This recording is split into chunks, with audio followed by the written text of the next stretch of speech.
In today's episode, Sonny and Ava get shot at, Finn gets vindicated, Carly outsmarts Tracy, Anna gets a shock, and man overboard. Hello, General Hospital fans, and welcome to General Hospital Online. And what a week we just had. So many people coming and going. Do me a favor, if you're new to this channel, hit the like button on this video. Please subscribe to the channel. You'll get recaps, news, the latest breaking news, etc.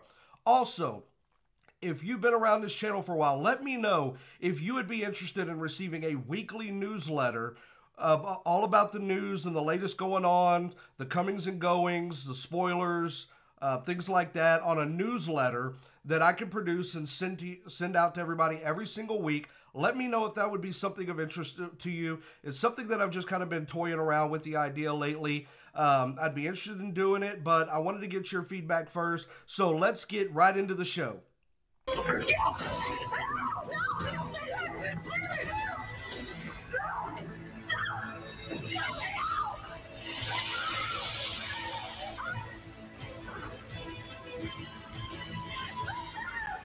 So Esme tracks Spencer and Trina down to this ship in France. Somehow she manages to get on board, and without anybody noticing, without anybody asking for a ticket, ID, credentials, nothing, she just gets on board, because of course, right? Now, during a struggle between Esme and Trina, Spencer grabs Esme, they tussle a little bit, and they go overboard out the little side door. Now, let me ask real quick. Why is there such a flimsy little door right there on the side of this boat? Like, I realize there has to be a door where people can get on and off when they dock. But A, why is the door so flimsy? And B, why does the door open outwardly? I've never really seen that on a boat. I mean, it would seem to me like that would just be the easiest way for somebody to, I don't know, fall off the boat. Most doors open inwards. That way, if you bump against it, there's no chance of you opening it.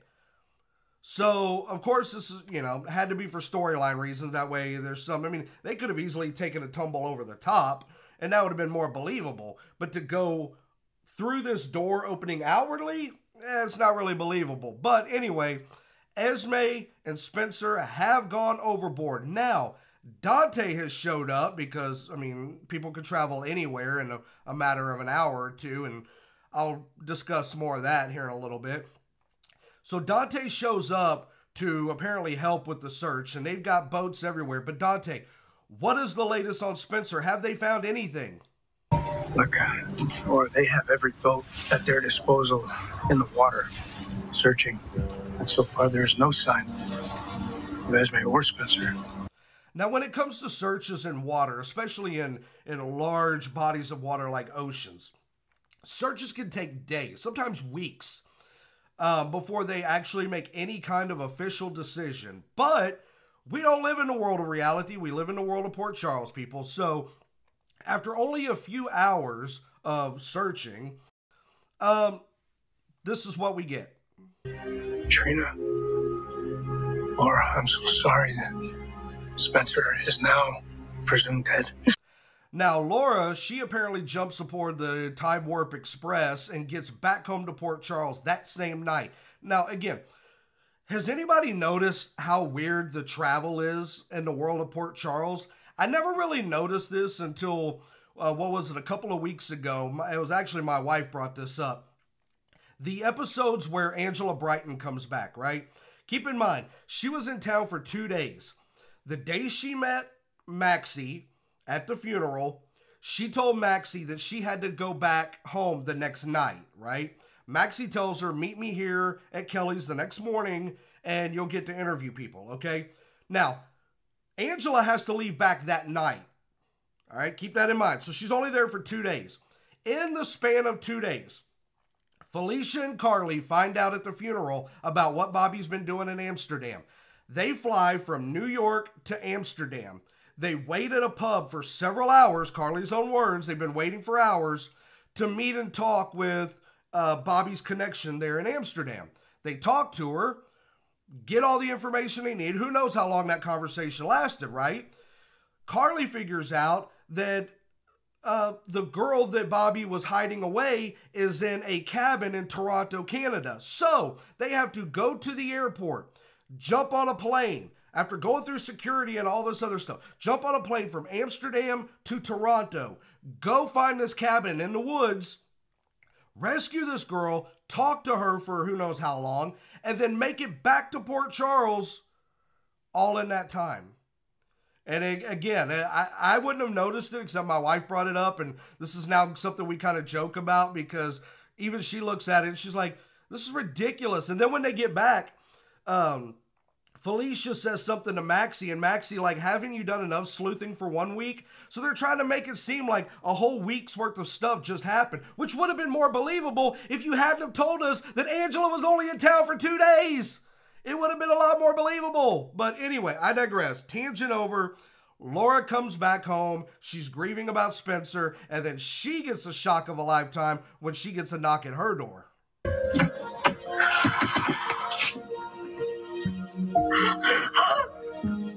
Oh, mother.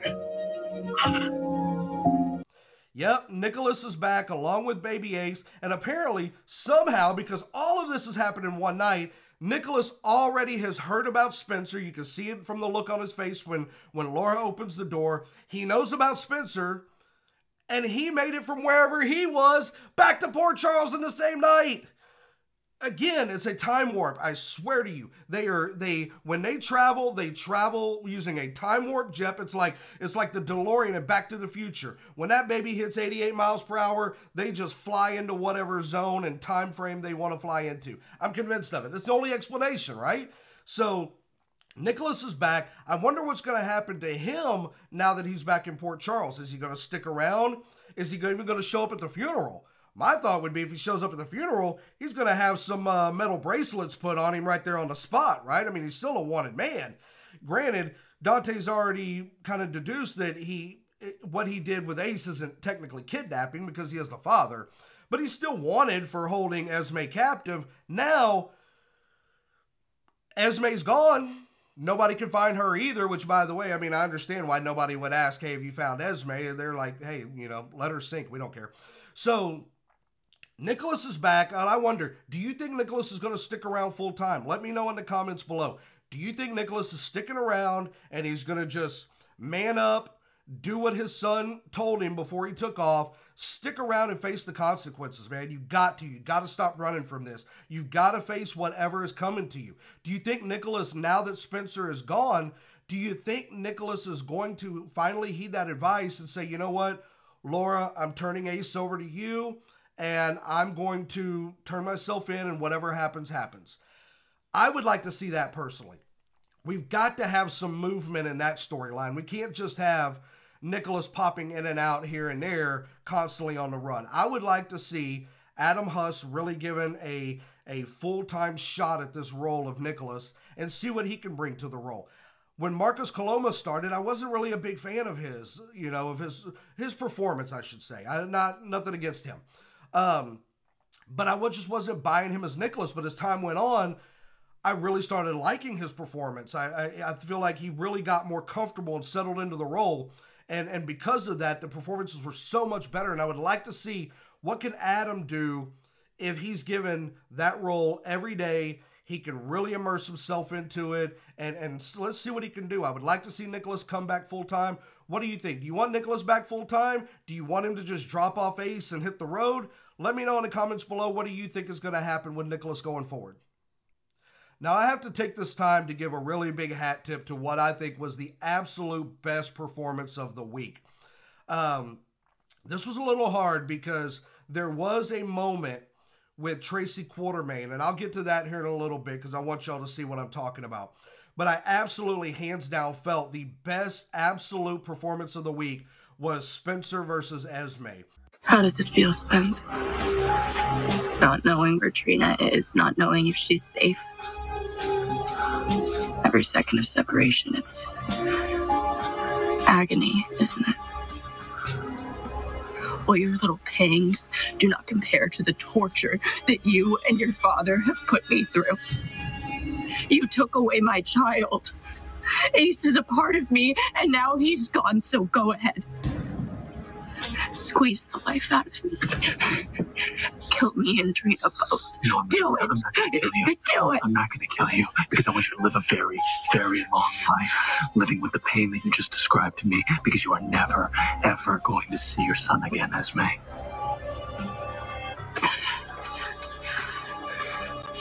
I am Ace's mother. You pretended to love him and you gave him away, and I will do anything to get my son back. And I will do anything to stop you. Oh, really? So you let Trina die? Because that is exactly what's gonna happen if you don't do as I say. Now give me your hands. I will kill Trina. Spence. When they were in that cabin room together on the ship, you could just feel the emotion. Like, I was glued to my TV. From the moment he grabbed her around the neck and slammed her against the wall, you're like, oh my God, like this, you almost feel like you're not watching a TV show anymore. Like, and the performance that Avery gave as Esme and Nicholas as Spencer, off the charts. Amazing performance this week. The believability in that, you know, when he has her around the neck, and I can't even imagine, you know, just me personally as a man, like, I know it's acting and you're filming a scene, and believe me, my background is I come from the world of professional wrestling, where you do a lot of things that you make things look real that aren't really real, so I get the whole thing, but I'm just weird about, like, if somebody were to grab me by the neck and the throat, like, just instinctively my fight or flight skills kick in. And maybe that kind of happened a little bit for Avery, and maybe that's why her performance during that time was so believable and so real. But just the intensity that these two brought in that moment when they are this close to each other. And is anybody else, when you're watching that, wondering, I hope they like pop some Tic Tacs before this scene, because that's what I would want if I have somebody that close to my face while filming. I'm like, you know, please don't eat the tuna at lunch and then come film that scene. Let's, you know, pop some breath mints in there and get that going. But anyway, amazing, impressive, intensive scene. I just absolutely loved it. Hat tip Avery Kristen Pohl. Hat tip Nicholas Alexander Chavez. Amazing, amazing job you two did. And yeah, that's really all I can say. Great job this week, guys. You two killed it. Absolutely. And that was my performance of the week. Now, moving on, we've got Sonny taking Ava to Puerto Rico. Dex, of course, is going along for the ride. And they're getting shot at because, of course, right? So Nina has a very interesting and logical question for Ava. What the hell is going on? Who is after you and Sonny? Now, you know, Nina, that is a very good question.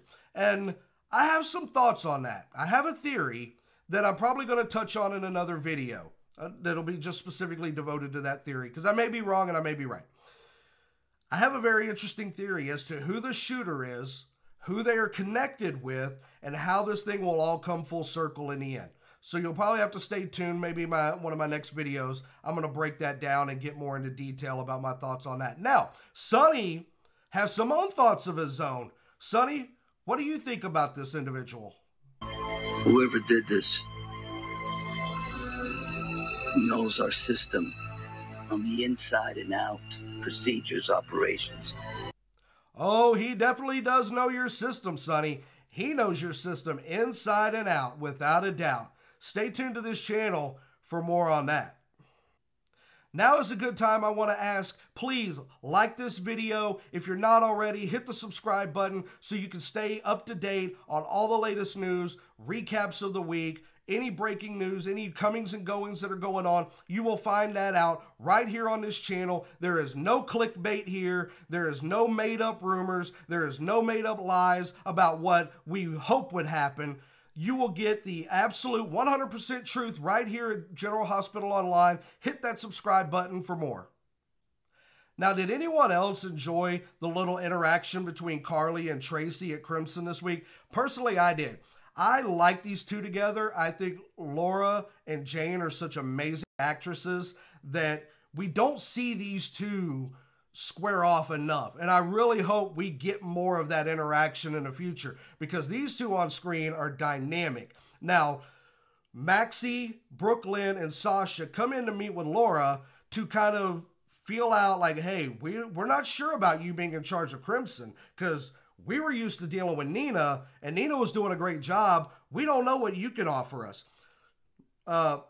Carly offers them, says, hey, I'm going to make you a good deal. I'm going to give you a good rate on the April issue, and then we can move forward with this partnership. Before any kind of deal can be made, Tracy barges in and she starts a negotiation. Tracy wants an 8% cut. Carly wants a 3% cut. And they go from 7 to 4 to 6 to 5. And Carly reaches over, pulls out the contract, hands it to Tracy and go, do we have a deal? And here was Tracy's reaction to Laura's maneuvering. 7, 4, 6, 5. Do we have a deal? Are the terms we just discussed already in this contract?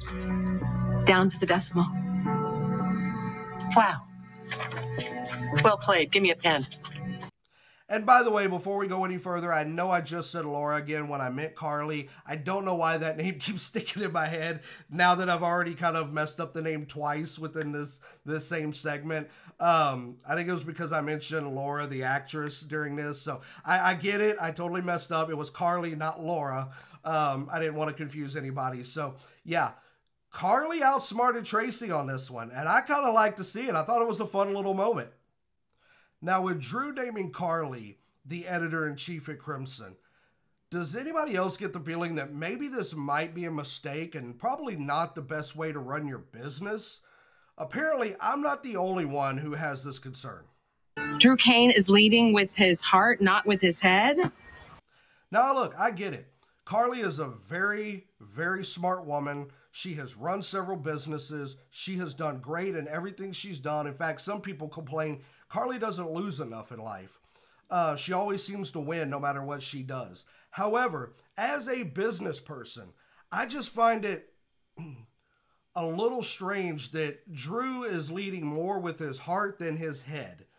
Okay, and I get it. He's all about vengeance. He's all about revenge on Nina and taking everything away from her and hurting her as much as possible.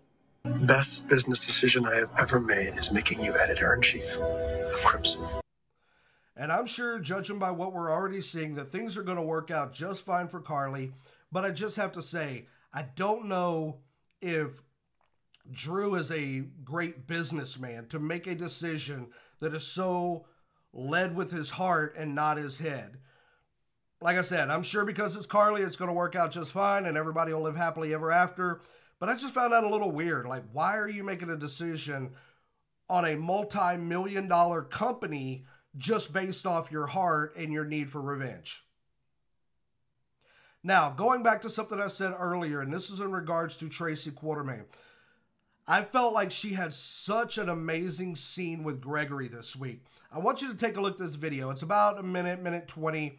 I usually don't like to play clips that long, but I just felt like this was such a powerful scene, and this pulled me in emotionally because you have to think of the context. Put yourself in the context of this situation. Gregory is dying from ALS, okay? Tracy, who really doesn't have a whole lot of friends, just because she's overall not really a nice person, has somehow bonded and formed this friendship with Gregory. And in a way, it's really sweet. It's like the person who's dying and the person who has no friends and is mean to everybody kind of come together, and what they have is so innocent and sweet. I love seeing it.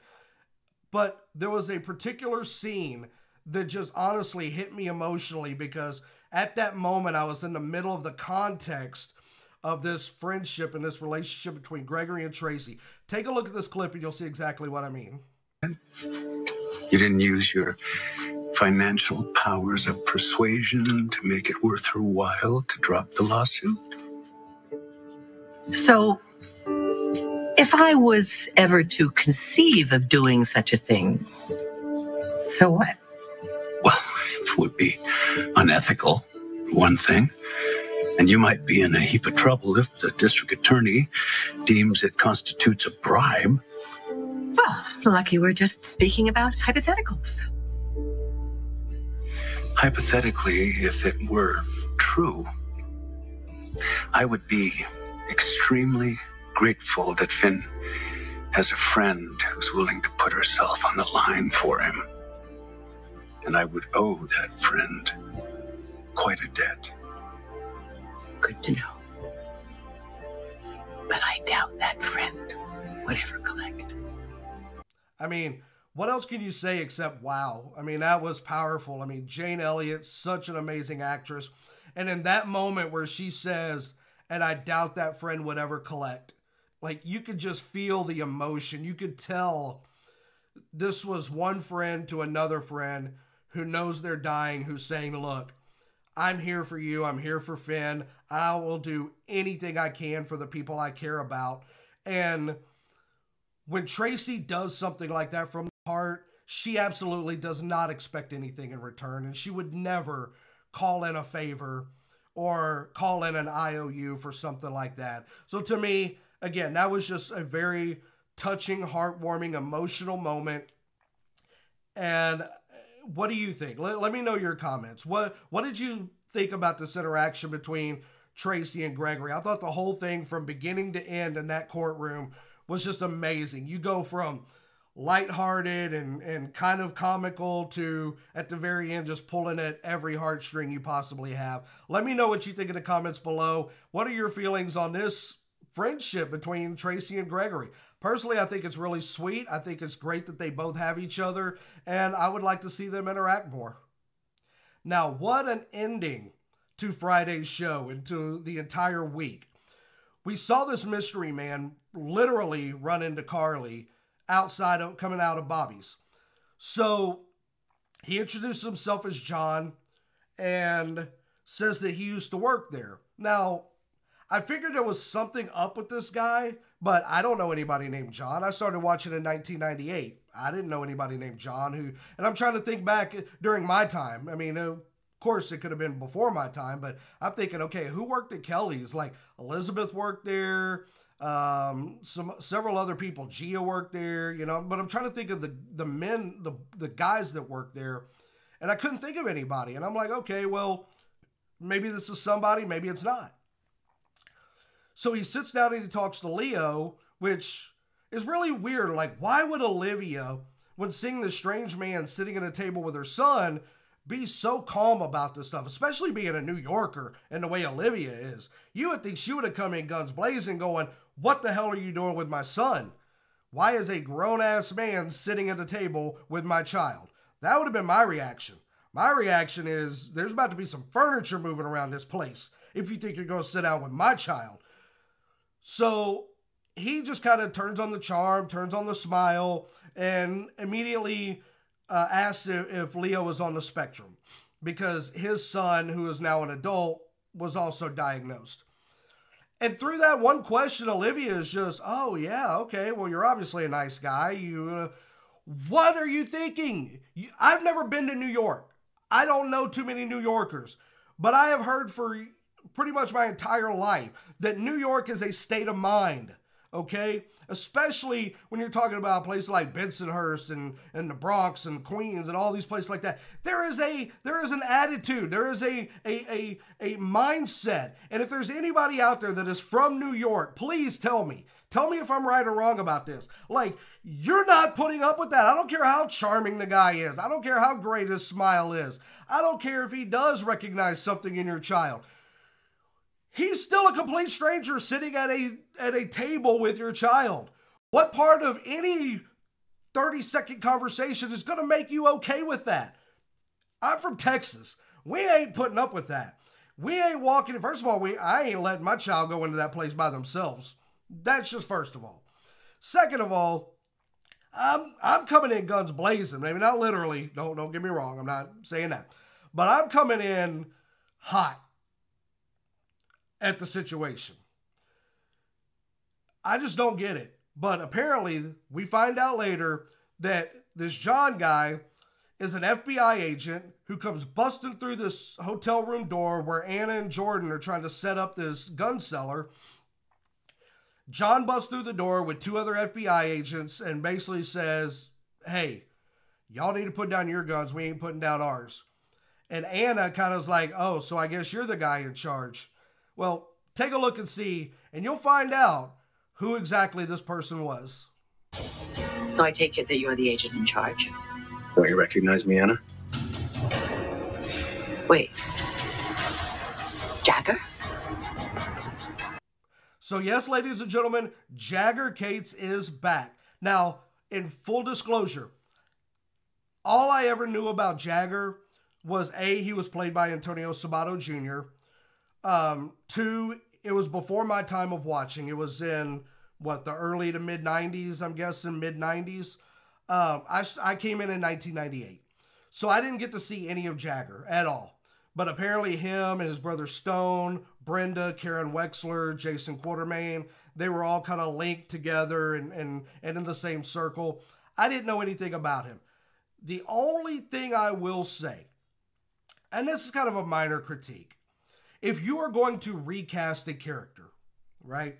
If you're going to bring in somebody that's not the original portrayer of that role, like you can't get Antonio Sabato to come back full time. I get it, no problem. Could you at least get somebody that kind of looks like the former actor who portrayed him?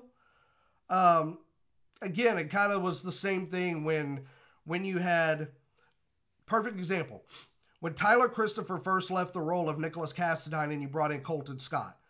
They don't look anything alike. Colton Scott looked more Hispanic. Really the same thing around when Marcus Coloma came in. I mean, he looks Hispanic. He doesn't look like a Greek person, you know. He didn't look like Tyler Christopher in any way. Not saying that Tyler was Greek, but I'm just saying the role of Nicholas Cassadine is that of a Greek person. So, could you find somebody that kind of looked like Antonio? I'm sure there's a lot of guys out there that are actors that probably look a little closer. Antonio being Italian-American kind of has the darker skin tone, the dark hair. Now you've got somebody completely different. And this is probably a good reason why I just didn't recognize anything at first. Not that I probably would have anyway. But anyway, Jagger Cates is back. Apparently, he is a bigwig with the FBI. And it's going to be interesting to see how this all comes together with what he knows, with what Anna and Jordan are trying to find out. And is there a mystery person that is at the center of all of this? Is everything on the up and up with the FBI? I'm starting to put some pieces together, and I'm starting to formulate my own puzzle as to where I think this is going. And if you want to know where I think this is going, you'll have to watch one of my next videos where I break down who I think is the gunman going after Sonny. Thank you so much, everybody, for tuning in. I appreciate it. Again, hit that like button on this video. If you're not subscribed already, hit the subscribe button so you can see my theory on who's coming after Sonny. You can hear the latest on the comings and goings, including there has been a shocking exit this week. A shocking exit for General Hospital that nobody saw coming. You will want to subscribe to this channel to find out who is leaving Port Charles that nobody was talking about. Thank you so much for tuning in, and I'll catch you next time.